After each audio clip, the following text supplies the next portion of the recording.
Howdy, and welcome back. I'm Steven, and this is FWP Reviews. Today, we're going to be diving deep into the cinematic event of the century. That is, of course, Avengers Infinity War and Avengers Endgame.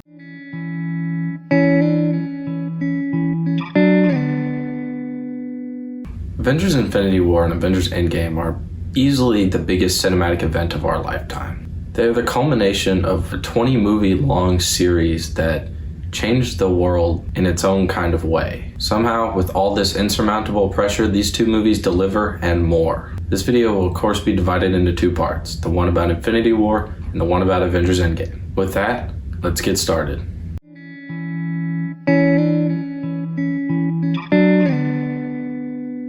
In April of 2018, the long-awaited day had arrived. 10 incredibly long and arduous years after the release of Iron Man, we got what everybody wanted but nobody expected, Infinity War. 10 years ago, there was no chance we could have guessed that one of these franchises could have such a far-reaching influence. It's fascinating to see how millions upon millions of people have poured into the theaters to see a giant purple man fight a man with a really big hammer, a 100-year-old frozen dude, and a billionaire playboy. It blows my mind. This movie to me is brilliant in tons of ways. Its predecessor, Age of Ultron, fell short in many ways for many reasons. One of these reasons was, surprisingly enough, the larger cast. It was all jumbled together and it wasn't really handled right, and it just didn't settle with the viewers. In Infinity War, the cast increased exponentially and somehow it worked 20 times better. That, of course, is a major accomplishment in and of itself. I'm a huge fan of the way this movie is edited and narratively arranged. This kind of movie is understandably dense, but I never feel like I'm getting hit over the head with a brick. I'm looking at you, Tenet. The editing and the narrative arrangement is what really makes this the case. The split-offs of different characters were necessary and they worked really well for this movie. When each of the characters is introduced is calculated and really well timed. Because of this, they never felt like they were out of place. This movie has understandably a lot to set up before it can just jump right into the action. Or so you think. This movie diverges from expectations in some ways by starting with Thanos' arc. After this opening, we see Thanos and his minions' arc play out over the Avengers' pieces being set into place. It keeps it exciting and doesn't let us get bogged down in the setup because this movie's been set up for 10 years. We don't need more just plain old setup. It also serves a double purpose and makes the Avengers and all the other heroes feel like they're on the back foot. On the note of the opening of the film with Thanos, this movie does something really special with Thanos' character. After all this time and build-up, Thanos couldn't just be a piece on the board. He had to be what this movie was. Ultimately, that put him in the role as the protagonist of this movie. This movie almost exclusively centers around his arc. This gives time to flesh out a villain that has been coming for years and years. This is a part of what made this movie amazing, as well as making Thanos one of the most well-executed villains in history. A huge event happened before this movie in Captain America's Civil War. I think this movie handled that pretty well, all things considered, and it did some pretty effective things with the fallout of that movie. I think this movie is filled with emotion, but when I think about the emotional elements of this movie, I think of two very specific moments. Like I said, these aren't the only two emotional moments, but they are what brought the emotional stakes of this movie to a head. The first, and weaker of the two, spoilers, was the death of Gamora. The song that plays in the background, Even For You, is one of the best arranged songs in the MCU, and this moment made people weep.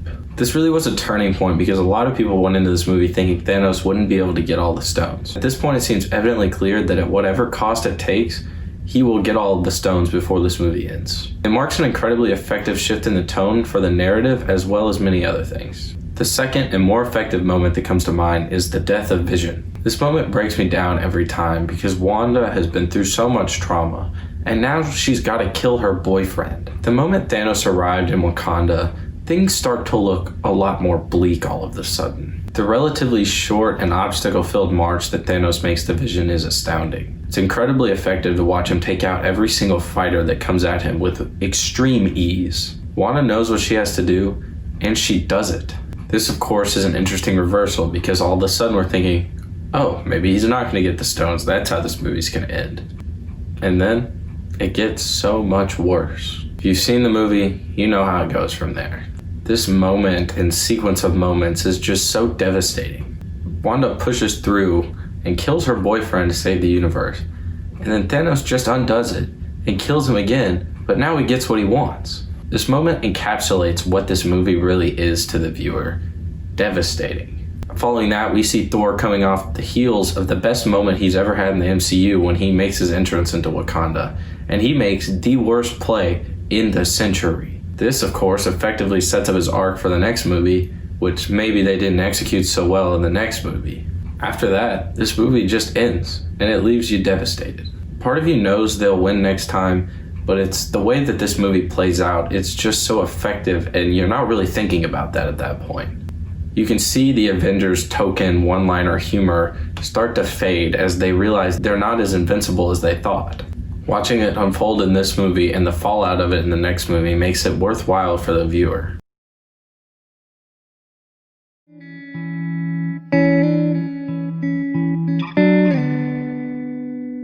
This movie takes an entirely different tone than the first. The Avengers lost, and we're seeing the fallout of that from the start. However, it seems there may be a chance for an early revenge, but ultimately that doesn't work out. That is when the real devastation sets in. 5 years pass and you can feel what it's like for them, and you know what it would feel like if you were there. This movie is more centered around a smaller cast and character development of that smaller cast. This is an effective reversal of what we saw in the last movie.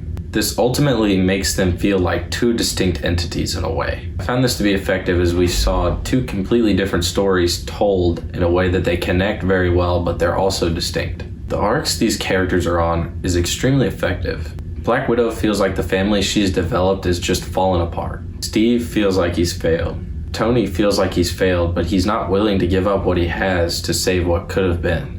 Hawkeye has lost his shit. On the note of Hawkeye, the opening of the movie is something that most of me and my friends guessed would happen. When it did happen, you kind of know what's going to happen from the start, but boy did they execute it extremely well.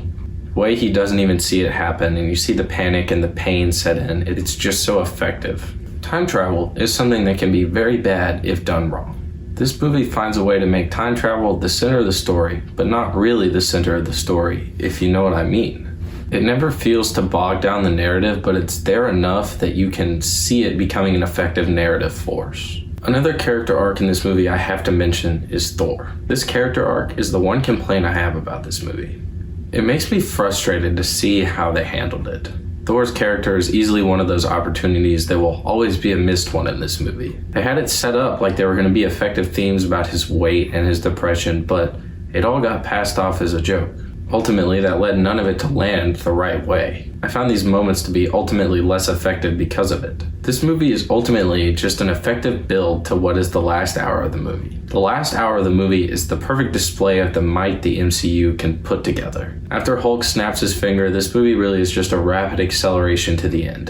The final battle is of course legendary. If I recall correctly, I believe this scene had the biggest and most expensive set piece ever built for a movie ever in it. It was a great scene and there were so many awesome things about it. Cap picking up the hammer, Cap saying Avengers fucking assemble, Cap standing down Thanos' army all by himself, and of course, portals. Now that I think about it, this might have just been a good scene for him. The portal scene. Let's talk about the portal scene. Portals is the best song I have ever heard in a Marvel movie. Maybe any movie. Portals is pure beauty. It perfectly heightens what is already an amazing scene. This scene is what these movies is all about. Taking back the world from a big purple thumb. I love it. A final note. Two interesting reversals I saw in this movie. Tony, who said he really just wanted to live his life with his kid, ultimately ends up making the sacrifice play despite this. Cap, who is literally always trying to sacrifice himself, finally gets a happy ending. These two things were interesting and beautiful to watch unfold. Iron Man's death hits so hard. In addition to that, the funeral scene also hit incredibly hard. The movie closing with Cap and Peggy's dance is something I wasn't quite expecting, but it was a beautiful touch to end off this movie and this saga of movies. God, I love this movie. I think these movies are the current peak of the MCU. I'm excited to see where the MCU goes in the future, especially seeing as WandaVision just released, but they've got a lot to live up to. With that, I'll wrap this video up. I'll see you all next week for my FWP Essential episode on 1917. Till then, follow my Instagram at FWPReviews100 for daily written reviews of the newest movies. With that, this is FWP Reviews signing off. Thank you guys so much for watching, and I'll catch you all in the next one.